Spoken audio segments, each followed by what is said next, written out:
Adrian, and welcome to Kiwi's Crochet Corner. If you are new to my channel, I usually do yarn and crochet content. Occasionally I'll talk a little bit about knit. Still haven't finished or still haven't figured out how to do that yet, but I'm working on it. And if you're not new to my channel and you've been watching for a while, thanks for coming in. Thanks for, keeping up with my channel. I really do appreciate it. Good morning, guys.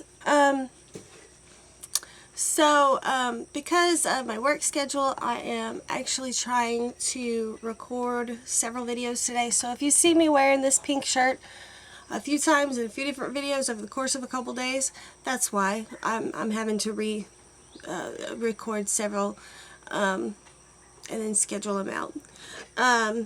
Today I wanted to talk a little bit about amigurumi. I've had some questions in regards to amigurumi. I'm sorry, I'm sitting outside and I'm having some serious allergy issues apparently. Like my nose all of a sudden itches really bad and I feel like my face is turning red.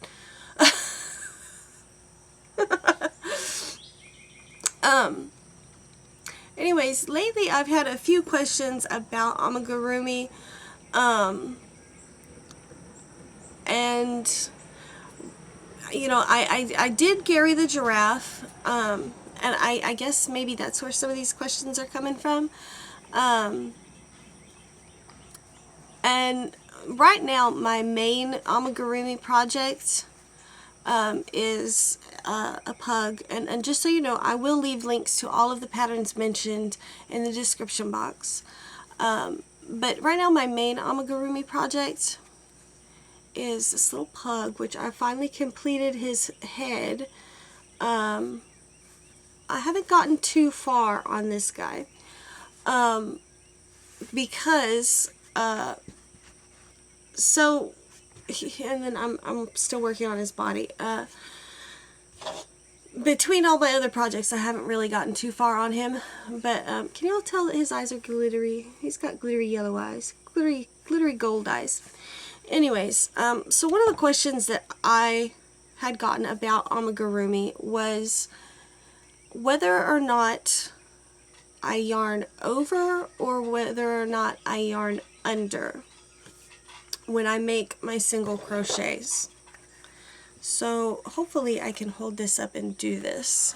When I'm doing my amigurumi, I don't know if, for one thing that I do differently than everybody is I always use a safety pin to mark the stitch, the beginning stitch of each round. I don't know why I use safety pins instead of maybe like the plastic safety pins or actual stitch markers. I have no idea. These were handy, so that's what I've used for the last several years. I think my great grandmother had a whole box of these little tiny safety pins.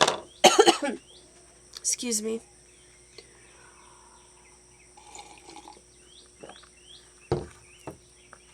In her Singer sewing machine, the foot pedal one, it's an antique now. We still have it. But she had a whole box of these little safety pins, and that's just what I use. Anyways, hopefully I'll be able to show you this. It's probably going to look backward to y'all. Like I said, one of the questions I was asked was whether or not I hook, maybe I could do it this way, whether or not I hook under. So I think, let's see if yeah, this is odd. I hope you guys can see this. So whether or not I hook under or over, meaning when I do my single crochet, do I bring the hook under the yarn or do I bring it over the yarn? Now, I always go under, no matter what project I'm doing, and I hope you guys can see that. Maybe you can't. I always go under my yarn and draw up a loop. In fact, the idea of going over and pulling up a loop makes me, I don't know, I don't care for it. Now, I was told that going over, drawing over the top of your loop and pulling your stitch through is supposed to make your stitches tighter.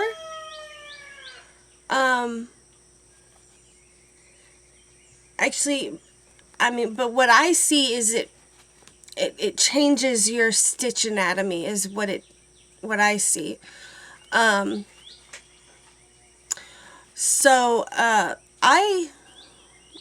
matter what project I'm doing, I always go under the yarn and draw up a loop like that.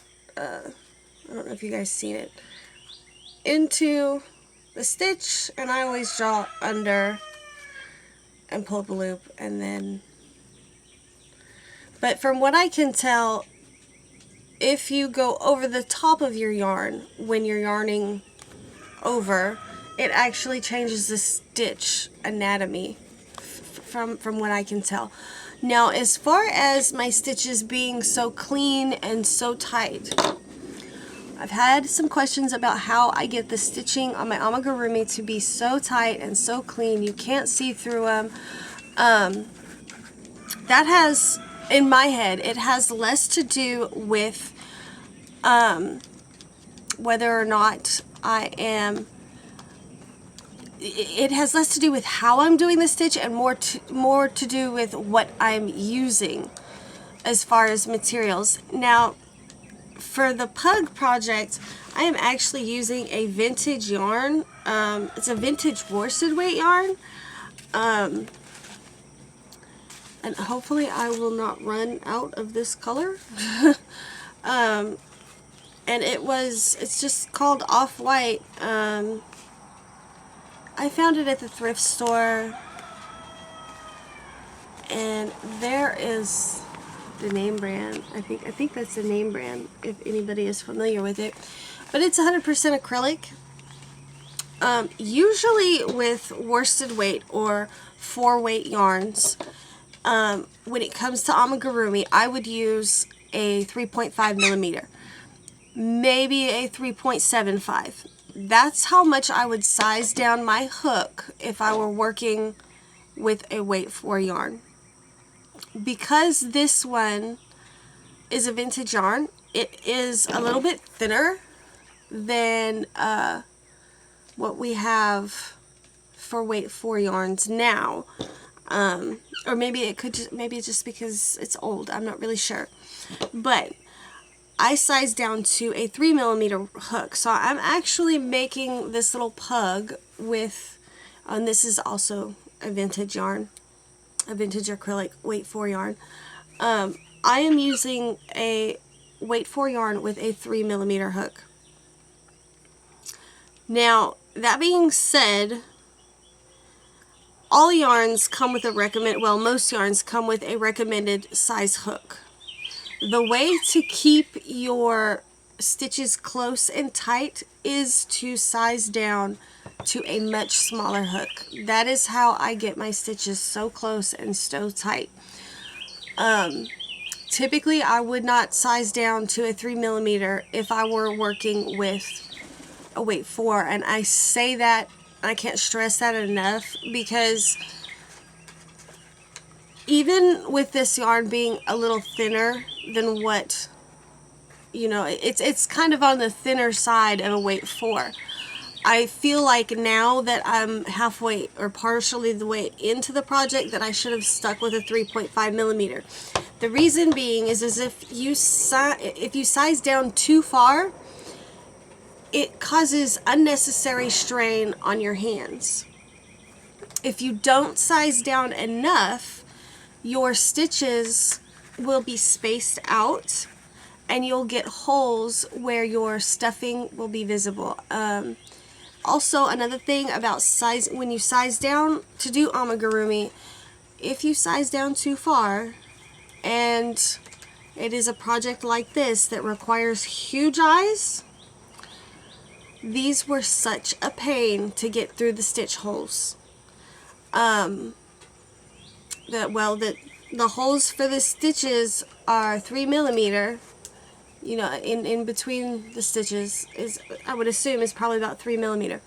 These eyes are 24mm, and the back was huge. I think I had to force a 6.5mm crochet hook in between two stitches to stretch out the yarn far enough for me to get these safety eyes in. And of course the fact that I'm going through 2 layers of yarn did not help. These eyes, I mean, just the whole size versus the peg on the back was such a dramatic difference. So one of the things that I can say about amigurumi is it's really all about playing with it. You know, you don't have to worry about gauge when it comes to amigurumi. Excuse you. That is my pug body. He thinks he's going to take this pug's body. It's really about playing with you know, sizing and getting it just right. And I really think that experience helps. If you're new to amigurumi, start with something small. I will link, yes sir, I will link a couple of beginner-friendly amigurumi patterns in the description box, because by no means is this one is not even close to being beginner-friendly, because I've been making amigurumi for years, and this is still a pain in my butt. And maybe the next time I make one of these, I can size up to a 3.5mm, and it will be a little easier on my hands, because I can tell you what, this pug is killing my hands. It really is. And, you know, of course that means if I change the size, if I change the size of the hook, I'm changing the entire size of the pattern, which means that these eyes are probably going to be sized down. That's the thing about some patterns that some amigurumi patterns, they have little details like sometimes they'll have like crochet eyelets, and if you change the size of the yarn or you change the size of the hook, those eyelids are not going to fit properly, and so you'll have to adjust that. Some patterns, if you change the size of the yarn or you change the size of the hook, you'll also have to adjust the placement of the eyes or the nose.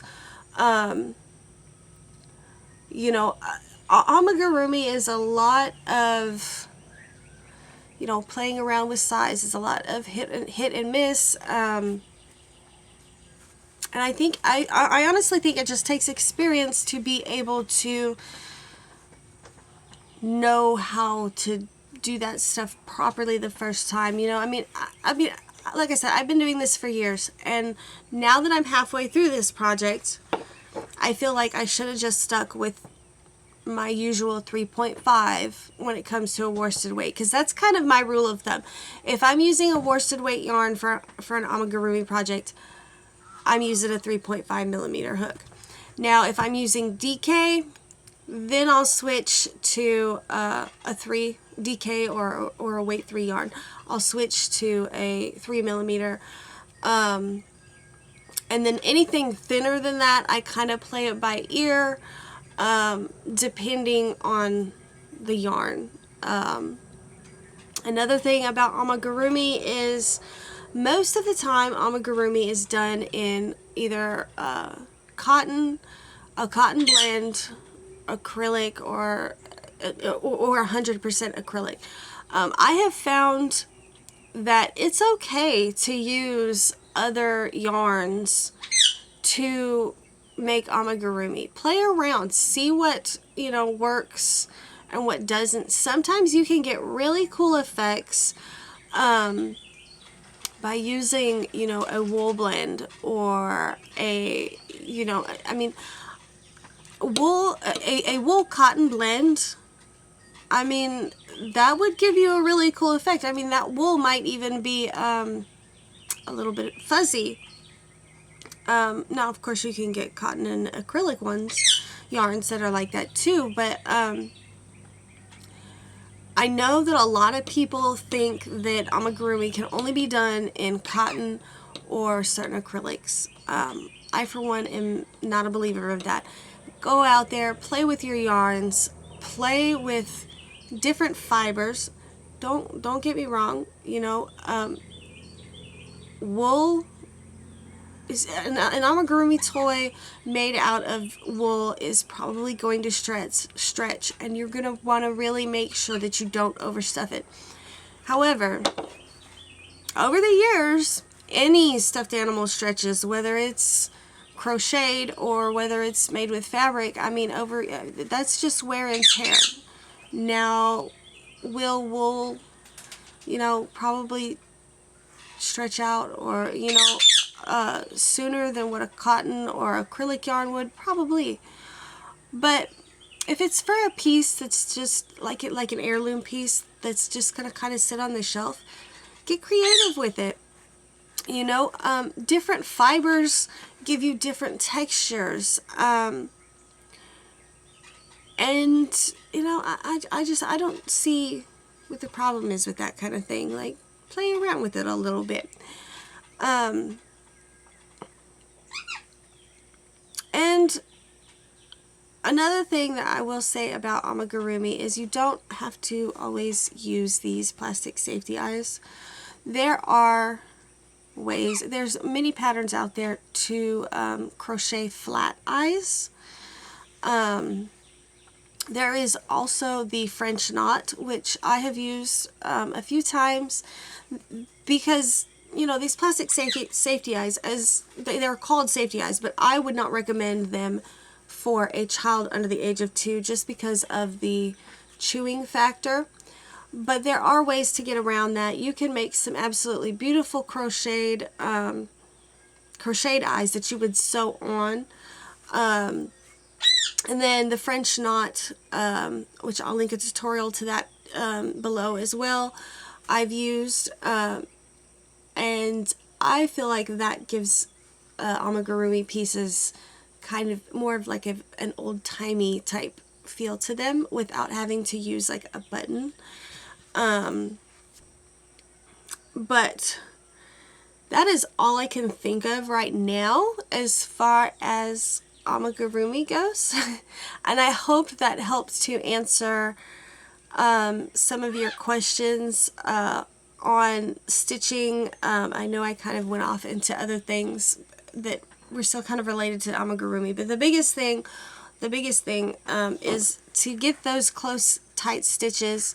You want to use a smaller hook than what's recommended, but not too small that you're, you know, stressing your hand or stressing your muscles or stressing your joints, and not too small that you can't get the eyes in there properly.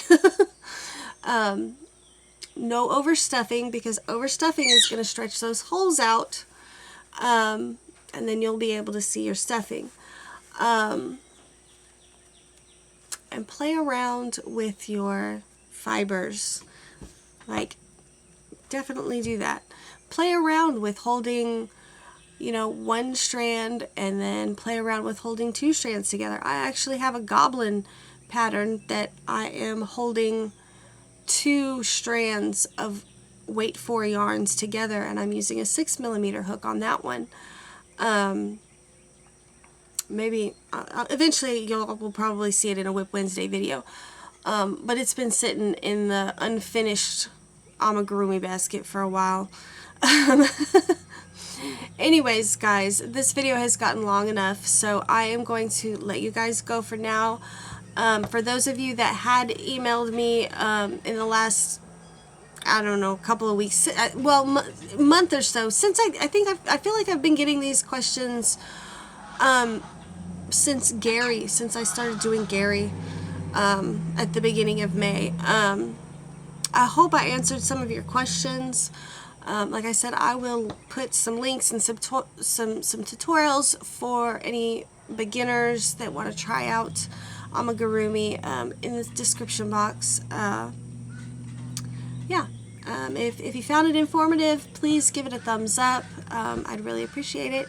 And I will see you guys in my next video.